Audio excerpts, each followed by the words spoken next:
Alors, le titre, c'est De le Bouquetet, extrait de l'album Massa, sorti en 2015. Charlotte Dipanda, qui prépare, qui a presque fini, on va le dire comme ça, son nouvel album. Dans quelques semaines, eh bien, vous pourrez découvrir ce bébé musical-là. Mais déjà, sur les réseaux sociaux, il faut le noter, la belle s'est fait forte de nous proposer un petit air qu'on retrouvera évidemment dans son album. Et le moins qu'on puisse dire, c'est que les uns et les autres se sont assez vite retrouvés. Ouais, Charlotte Dipanda, c'est la voix. Charlotte Dipanda, c'est la sélection. Charlotte Dipanda, c'est le Cameroun tout entier réuni en une personne musicalement parlant, et ça fait vraiment plaisir. Allez, il est exactement 7 heures à ma montre, et c'est l'heure de la revue de presse. Nous allons directement nous déporter du côté d'Yaoundé. Nous attend Monsieur Ardon Guifak. Bonjour, Monsieur Guifak.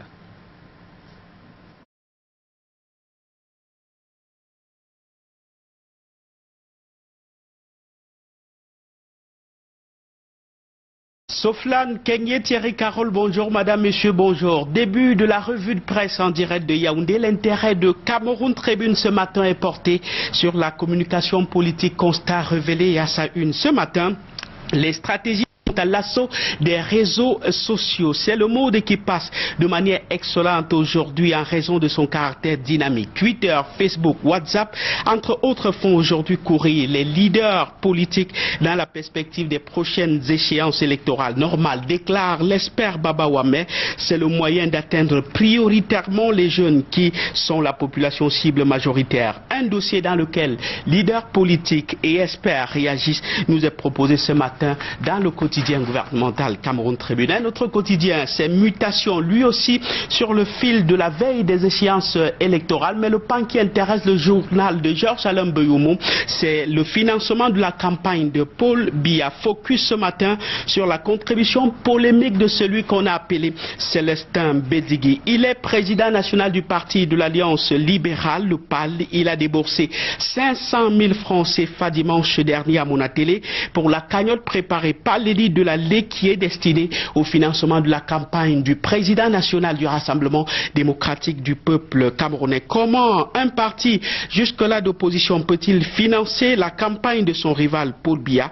Réponse dans le quotidien Mutation. Un autre rival de Paul Biya qui précise de plus en plus ses ambitions politiques, c'est Cabral Libi. Pour la présidentielle, dit-on, dans les colonnes du quotidien Mutation, il sera investi par le parti du professeur Prosper Koumvondo. Il s'agit du parti Univers. L'information, c'est le professeur Koumvondo lui-même qui l'a dévoilé hier dans un communiqué. On se rappelle déjà le 11 décembre dernier, sûrement pour frayer le chemin à cette investiture, le mouvement 11 millions d'inscrits que dirige Cabral Libi avait signé une alliance avec le parti Univers. Plus de détails en page 7 du quotidien Mutation. Cabral Libi, justement, que le journal Réalité présente comme l'un de ces jeunes qui veulent le faire bouger Paul Biya à Etoudi. De Paul Biya donc, ils sont soit activistes soit opposants, et dans cette cohorte on retrouve Patrice Ngana, Serge Espoir Matomba, Patrice Nouma, Junior Zogo, Jean-Marc Ngos, Général Valsero, Paul-Éric Kingé, Kawala, et la liste est loin d'être exhaustive. Le journal Réalité nous propose leur portrait et leur mode opératoire pour la conquête du pouvoir. Certains militent dans les partis politiques et certains pas. Un autre parti politique qui peaufine sa stratégie, c'est l'UNDP de Bello Bouba Magari. Bello Bouba Magari, le journal des stars, fait focus sur l'UNDP ce matin en dévoilant les attitudes du président et des militants au cours de la cérémonie de présentation des vœux le week-end dernier. Le leader a appelé les militants justement à s'inscrire et à voter massivement pour assurer la victoire de leur parti durant les élections qui arrivent. Bello Bouba Magari appelle également à une transparence des élections pour mesurer son poids politique au niveau national. Et au niveau national, justement, le quotidien Épervier voit deux pôles de menaces sécuritaires au Cameroun. D'abord à l'extrême nord, avec Boko Haram, et dans les régions du nord-ouest et du sud-ouest, avec ce qu'on a appelé la crise anglophone. Analyse faite, le journal de Léopold Clovis Noudjo voit une hypothèse de conspiration interne. Pour de nombreux observateurs, les pertes en vies humaines et des dégâts matériels dans les régions anglophones seraient plus importantes ou plus lourdes en un an de troubles plus qu'au début de la guerre contre Boko Haram. Il y a des indices de complot interne qui se révèlent et le journal nous les présente ce matin. Et parmi ces indices, nous apprend toujours le quotidien Épervier. Il y a donc cette information quand les sécessionnistes appellent au nettoyage ethnique. C'est l'information, l'une des informations principales du quotidien de Léopold Clovis Noudjo qui nous est parvenu ce matin. Ces sécessionnistes que le chef de l'État a appelés les terroristes promettent le pire, similaire au génocide du Rwanda en 1994 dans les régions du nord-ouest et du sud-ouest. Il y a un risque certain d'embarquement. Certains donc prévient le journal. Il faut éviter les pièges qui seront tendus à l'État et au gouvernement. Plus de détails dans les colonnes du quotidien Épervier à trouver en kiosque ce mardi matin. Et qui est déjà dans le combat relatif à la crise anglophone, écrit le journal La Primeur de l'Info, c'est qu'un chef d'État et son gouvernement sont incarcérés au secrétariat d'État à la Défense. Vous voyez bien les guillemets sûrement parce qu'il s'agit d'un chef d'État autoproclamé qu'on a appelé Sisikou Ayouk Tambe et justement un gouvernement dans une république imaginaire qu'ils ont appelé Ambazoni. Miracle, s'exclame donc le journal. Toujours au sujet de cette crise dans les régions anglophones, des Horizons publie ce matin un message de l'honorable Wirba aux anglophones, le député connu pour ses positions assez controversées ici à la République du Cameroun. Toujours les messages enflammés avec les mots durs. Il s'adresse cette fois à la fois à ses frères anglophones et au gouvernement camerounais. On se rappelle l'année dernière, alors que cette crise était fortement battante, le député avait délivré à l'Assemblée nationale un message très controversé. L'intégralité de son nouveau message à lire dans les colonnes du journal des Horizons, le journal d'expression anglaise, en kiosque ce matin. En économie, situons le Cameroun dans la perspective de l'agenda 2063 de l'Union africaine. Le pays de Paul Biya se limite à un service minimum, écrit le journal Écho Matin, un indicateur dont la part des ressources sectorielles dans le budget de l'État. 3 secteurs prioritairement concernés par cette évaluation. L'agriculture qui occupe depuis 2013 moins de 4% de la part du budget de l'État. L'économie un peu plus considérée, je veux dire l'éducation un peu plus considérée qui aujourd'hui a évolué jusqu'à un peu plus de 14% et la santé pour finir qui est partie de 5% en 2013 à moins de 4% en 2018. C'est cette allocation inappropriée des ressources publiques qui creusent les inégalités et entretiennent la pauvreté dans notre pays, le Cameroun. Et cette pauvreté qui est bien illustrée dans les colonnes du journal de Thierry Ndong-Ona qui nous informe en effet que 4 millions de Camerounais souffrent de faim dans notre pays. Cette population constitue près de 16% de ménages du pays de Paul Biya. Ces chiffres viennent d'une enquête qui est réalisée tous les 5 ans par le Programme alimentaire mondial, le PAM, et pour le faire, le gouvernement camerounais dresse l'état des lieux de la sécurité alimentaire dans le pays et donne des stratégies qui restent fiables sur plusieurs années. Intégration en effet vient d'obtenir copie de ce document et dans son numéro de ce mardi, il dresse la carte sanitaire quelque peu néfaste dans son numéro de ce mardi matin. Soyons économiquement plus gais avec Financier d'Afrique qui nous amène à Douala où les préparatifs du FIAR s'accélèrent. Au décompte du calendrier, 47 jours exactement nous séparent de l'événement.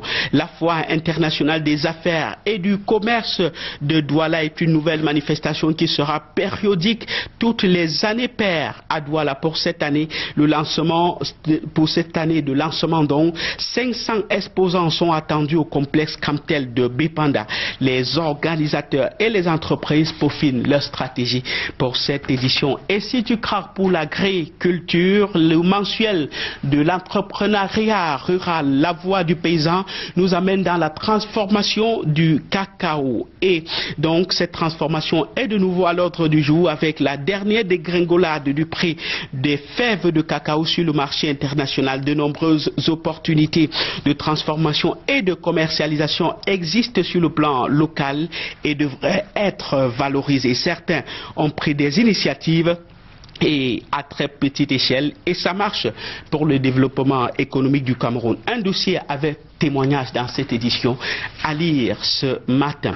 Et le développement économique, justement, le quotidien Émergence nous informe que 900 milliards de francs CFA sont déjà disponibles. C'est le ministre des Finances qui le dit. Ce sont des espèces sonnantes et trébuchantes pour le Cameroun qui permettent donc, entre autres, de s'occuper des petites et moyennes entreprises. Ce montant, lit-on, découle du programme conclu en juin 2017 dernier avec le Fonds monétaire international, le FMI. Un programme très stratégique pour le Cameroun, lit-on. De la stratégie, parlons-en avec le municipal. Point d'ancrage, le budget d'investissement public, ce qu'on appelle couramment le BIP. Et donc le journal crie au cafouillage de cette marne, de ce gâteau national. Question, comment choisit-on les projets? Pourquoi les maires ne sont-ils pas toujours impliqués dans l'élaboration alors qu'ils maîtrisent le mieux les besoins de leur population? D'aucuns recusent les méthodes et soutiennent que le gouvernement fait montre de partialité dans la répartition de ce gâteau national. Écho de revendications des élus locaux dans le numéro municipal de ce matin. Faisons une sorte de rétrospective avec l'hebdomadaire Sans détour et voyons comment Edgar Alum Bengo, le ministre des Transports, en 2017 a transformé le ministère dont il a la charge, le ministère des Transports, secteur par secteur. Les avancées sont notables et donc observées. Dans le transport aérien, il y a eu la densification du réseau domestique de la compagnie nationale Camerco et aujourd'hui est à 100 vols par semaine. Dans le transport maritime, on a acquis 2 moteurs hors bord pour le renforcement des capacités d'intervention de la circonscription maritime. Dans le transport ferroviaire, la signature de la convention pour l'acquisition de 9 nouvelles locomotives. Dans le transport routier, enfin, l'accent a été mis sur la sécurité routière. Finissons par cette note d'humour, une caricature qui nous parle de la poupée sexuelle. Vous avez certainement entendu parler de ces poupées sexuelles qui font une percée dans le monde commercial. Donc, elles sont interdites au Botswana, lit-on, et ce sont les femmes qui sont en avant-garde de cette bataille. Elles manifestent qu'en pancarte à main le message, ou bien les messages, vous allez les voir, pas ça chez nous, femmes solidaires, pas de concurrence dans notre terrain. Ne me demandez surtout pas quel est leur terrain. Nous voici donc pour le break, juste le break, le temps de rallier Douala à Yaoundé et retrouver Julio Trésor Tanon pour la suite de la revue de presse. C'est vous qui êtes l'intermédiaire de cette transition entre moi et Julio Trésor Tanon, Souflane Kenyé et Thierry Carole. Pas de poupée, pas de poupée. Merci beaucoup Arnaud Gueffert pour cette revue de presse. À demain pour le même exercice, pas de poupée donc dans cette région du monde là, on aura bien saisi. On ne veut pas de concurrence, enfin les femmes de cette partie du monde.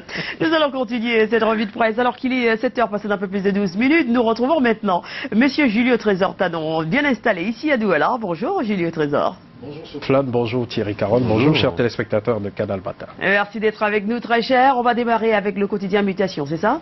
La nouvelle expression plutôt, Souflane, la nouvelle expression qui titre présidentielle 2018. Cabral Libi annonce sa candidature pour Etoudi et selon le journal L'Information politique, la formation politique de Prosper Koumbando a contourné les autorités administratives de Ngaoundéré 2 pour investir le coordonnateur du mouvement 11 millions de citoyens à la présidentielle et selon les dires du journal, il devait se tenir un congrès justement du parti Univers, mais le congrès a été interdit par le sous-préfet de Ngaoundéré 2, le sous-préfet qui, selon donc ces informations, estimait que le prétexte était un peu précoce. Également une telle démarche au regard de la loi d'une part, et également des informations sécuritaires d'autre part, dont il il disposait ne permettait pas que ce congrès puisse avoir lieu. Mais en lieu et place donc du congrès, Kumvodo, selon la nouvelle expression, et ses partisans ont contourné l'obstacle pour résoudre le problème principal qui devait donc être résolu lors du congrès. Ainsi, Cabral Libby, dont le mouvement avait déjà signé une alliance avec le parti Univers et qui avait annoncé sa candidature aux primaires au sein de la plateforme, a déjà donc traversé cette étape et la suite ne concerne plus que les formalités d'usage avec l'administration pour que Cabral brigue la magistrature suprême. Et le journal parle de Sissoko, Ayouk et compagnie. Eux, par contre, n'ont pas pensé à Etoudi, mais ont créé un État qu'ils ont autoproclamé, l'Ambazonie.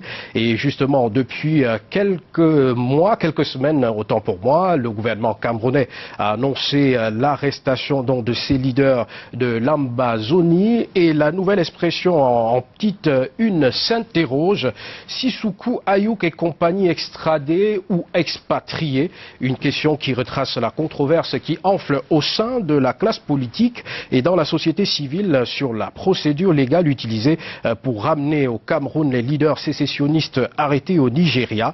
Une information que traite la nouvelle expression en s'appuyant sur la thèse du rapatriement développée par le quotidien Cameroun Tribune. Les inquiétudes également des proches d'Ayouk Tabé sont mentionnées, à savoir la sortie de son épouse Liliane Ayouk Tabé, qui appelle la communauté internationale et les gouvernements de demander à Paul Biya de produit les vidéos et même les vidéos de son mari et des autres personnes arrêtées et que Paul Biya permette à la famille et aux avocats de voir ces accusés.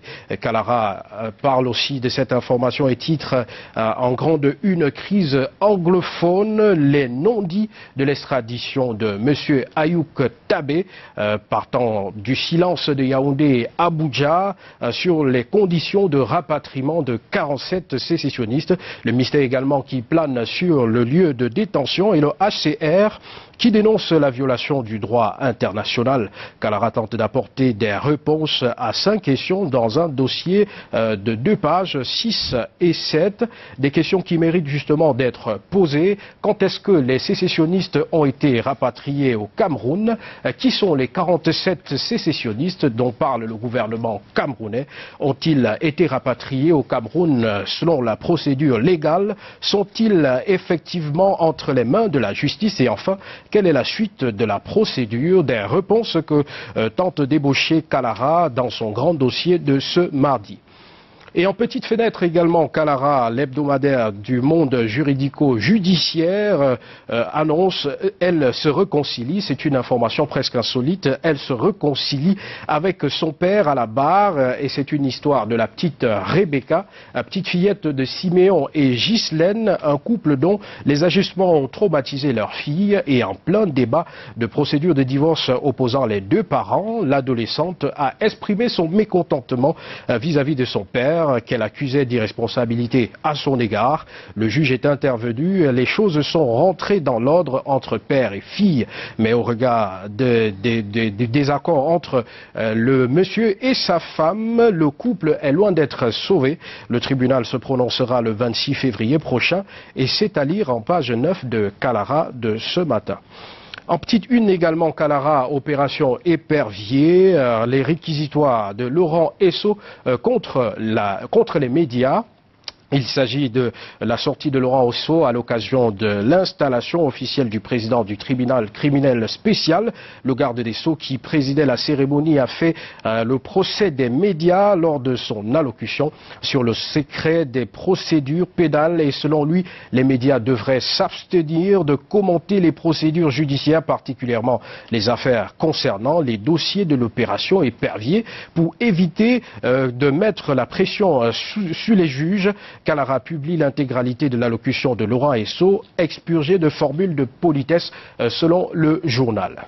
Parlons de Info Matin à présent, qui titre dans le Grand Nord: les jeunes humilient Cavalier Yégué. Et selon le journal, le président de l'Assemblée nationale, qui était en mission politique dans sa zone natale, a plutôt passé un séjour politique difficile. Et quelques jeunes qui estiment que le PAN favoriserait plus l'ascension sociale de sa progéniture au détriment de cette jeunesse de l'extrême nord et du Grand Nord en général, dit Info Matin. Et Info Matin qui s'arrête également sur une autre information et titre Radio Trottoir: ces fantasmes qui retirent le passeport de Basile Tanganakuna. Le journal dément formellement une rumeur sur la prétendue surveillance étroite de l'ancien administrateur provisoire de la CAM Water, car depuis quelques jours, le ministre de l'Eau et de l'Énergie est passé pour être donc surveillé et que son passeport aurait été saisi par la police. Une rumeur qui, d'après le journal, signale que depuis quelques jours, le passeport du ministre aurait été retiré. Et Info Matin a enquêté sur l'affaire et nous parle d'une pure intox des réseaux sociaux, car le ministre revient d'un voyage aux Émirats Arabes Unis, plus précisément à Abu Dhabi. Le journal revient également sur quelques fausses rumeurs sur le retrait des documents de voyage de certains ministres annoncés par le passé sur la toile, pourtant sans effet. Et terminons cette revue de presse avec Aurore Plus de Michou Moussala, qui titre en grande une: la dure réalité de la réforme foncière chasse les investisseurs, et pointe du doigt le ministre des Domaines à Bessiqué, autant pour moi, et qui, selon Aurore Plus, fait fuir les investisseurs. Son département ministériel est considéré comme corrompu et truffé de tracasseries en matière d'installation d'infrastructures. Quelques cas de litiges fonciers sont également évoqués par le journal Aurore Plus, et c'est à lire en page 8. Et enfin, donc, la petite une qui parle d'approvisionnement en eau potable, Ngaoundéré, le paradoxe du château d'eau. Car depuis quelques jours, les coupures intempestives sont remarquées dans cette zone pourtant appelée le château d'eau, mais les robinets sont plutôt secs selon le journal de Michou Moussala. Voilà, triste situation, on va le dire, pour les populations qui manquent évidemment d'eau. Ce n'est pas nouveau, ouais. C'est tous les jours qu'on décrit le fait. Mais bon, rien ne change finalement. Merci beaucoup, Julio Trésor-Tanon, pour cette revue de presse, messieurs. Merci, Sofiane. Tout va bien? Ben, tout va bien. D'accord. Au fur et à mesure, on s'adapte. Se lever à 4 heures, ça va aller. Ah, vous n'étiez pas habitué? Oh, habitué, mais pour autre chose, pour aller au sport. Pour aller au sport. C'est un peu la moutarde. Voilà. Non, mais je profite de l'occasion pour vous tirer un grand coup de chapeau. Ah oui. Parce que vous arrivez un peu plus tôt que vous. Un peu plus tôt que vous, c'est pas évident. Hein. Voilà. Ce sont nos téléspectateurs, des fois, qui me demandent: ah, vous êtes toujours très très souriante. Comment vous faites pour être aussi souriante à 4 heures du matin? Oh, mais on est souriante quand on est devant vous. Des fois, franchement, on n'a pas envie d'être là. Des fois, on est hyper fatigué. Mais vous allez entendre le réalisateur dire: ah, stand-by. On se positionne, on commence à rigoler. Merci beaucoup. En tout cas, Julio Trésor-Tanon, on aura beaucoup de plaisir à vous retrouver demain dans le coup de 7h10 ou bien 13 par là pour la suite donc de la revue de presse. Nous allons, chouchou, nous rendre dans plusieurs pays dans un instant. Nous serons au Congo, au Kinshasa, au Congo-Brazzaville, au Kenya, aux Maldives. Nous rendrons également en Belgique pour savoir un tout petit peu comment va le monde. Les informations internationales juste après cette page de publicité.